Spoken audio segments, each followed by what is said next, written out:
কত সুন্দর প্যান, তোমার পছন্দ হয়েছে?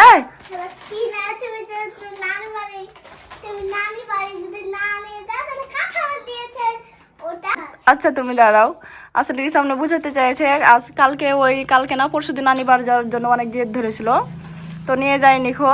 আজকে ওর জন্য একটা কাঁঠাল নিয়ে এসেছি। রিসামনি কাঁঠাল খেতে খুব পছন্দ করে, এই জন্য বলছে যে আম্মু নানি বাড়ি নিয়ে যায়, এই জন্য আমাকে পেন বানিয়ে দিয়েছে, নতুন নতুন পেন, আর হয়েছে কাঁঠাল নিয়ে দিয়েছে।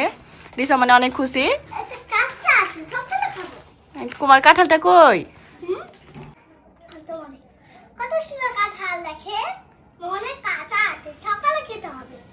তুমি কাঁঠাল খেতে ভালোবাসো রিসামনি? খুব প্রিয়। মায়ামনি তুমি কাঁঠাল খেতে ভালোবাসো? এটা কার কাঁঠাল যে? ছোট্ট কাঁঠাল মায়ামনির জন্য না?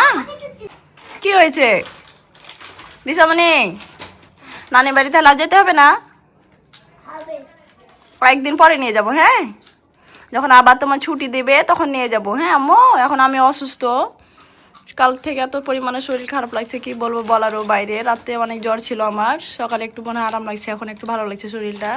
তো একজন মা যদি অসুস্থ থাকে তাহলে দুটা বাচ্চা যে কী হয় কি বলবো। সকাল থেকে কিছু খাইনি দুটা বাচ্চা, শুধু ওই যে এখন চিপস নিয়ে দিলাম, দুপুরে একটু নুডলস বানিয়ে দিয়েছিলাম, ভাত তো রান্না করতে পারিনি তো সবাই আমার জন্য দোয়া করবেন যেন তাড়াতাড়ি সুস্থ হয়ে যায়। মায়ামনি এখন কি হয়েছে? মায়ামনি আমার অসুস্থ অবস্থায় মায়ামনি বেশি কষ্ট পেয়েছে। রিসামনি তো একা একা এখন বড় হয়ে গেছে, কিছু খেতে পারে। কি হলো, শুয়ে গেলে কেন তোমরা? যা, নতুন প্যান খুব খুশি রিসামনি? কতগুলো প্যান যে 3টা প্যান হয়েছে আমার, 3টা 3 পিস থেকে। ওই যে একটা রিসামনি পরে আছে, আর 2টা নিয়ে আছে। আর মিষ্টি কালার ওই প্যানগুলো হচ্ছে রিসামনি যেহেতু ফতুয়া থেকে কাপড় ছিল ওখান থেকে ভাবে আবার বানিয়ে দিয়েছে। তো প্যানগুলো অনেক সুন্দর। রিসামনি তুমি চিপস খুব ভালোবাসো খেতে, আর কাঁঠালটা কয়েকদিন আগে থেকে কেনা ছিল, ভেবেছিলাম কাঁঠাল দিয়ে কিছু বানাবো, তো এমন শরীর অবস্থা খারাপ, মনে হয় না কোনো কিছু বানাতে পারবো। তো সবাই আমার জন্য দোয়া করবেন তাড়াতাড়ি যেন আমি সুস্থ হয়ে যাই। তুমি গোল চিপস খাও? মায়ামনি তোমার হাতে কি হয়েছে, এখনো চুলকাইছে? মায়ামনির স্কিনের প্রচুর সমস্যা। হ্যাঁ, মায়ামনিরা রিসামনিরও হয়ে গেছে আবার।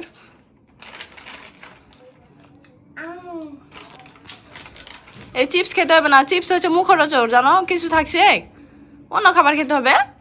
কাল থেকে আমি রান্না করবো, তখন আবার খেতে হবে ভাত। হ্যাঁ, ভাত আর কি কালকে রান্না করবো, ডাল। কি যা রিসামনি তুমি ডাল খাও? আর কি খাও? যে আলু ভর্তা। আলু ভর্তা আর কালকে ডাল রান্না করবো, হ্যাঁ? আর কি শাক রান্না করবো তাহলে? লাল শাক খাও তুমি? সব শাক খাও? আচ্ছা ঠিক আছে, সবাইকে আল্লাহ হাফেজ দিয়ে দাও। আচ্ছা পুরো মুখে ঠিক। রিসামনি কিন্তু আমাকে অনেক সেবা করেছে না? রিসামনি কি কি করেছো জাম্মু? কি করে দিয়েছো বলো তো? আম্মু কি করেছো? আম্মুকে মাথা টিপে দিয়েছো। আর কি করেছো যে আব্বু? পানি এনে দিয়েছে রিসামনি আমাকে, বারবার পানি খেতে বলছে যে আম্মু পানি খাও। যখনই জ্বর হয় তখন আবার আমার অন্য পানি খাওয়া লাগে, রাত্রে খালি একটু পর পর উঠে উঠে পানি খাই, এটা ছোটোবেলা থেকে আবার অভ্যাস।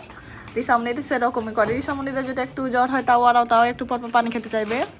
তো আজকের ভিডিও এখানে শেষ করছি, সবাই ভালো থাকবেন, সুস্থ থাকবেন, আল্লাহ হাফেজ সবাইকে, আসসালামু আলাইকুম। রিসামনি আল্লাহ হাফেজ দিয়ে দাও।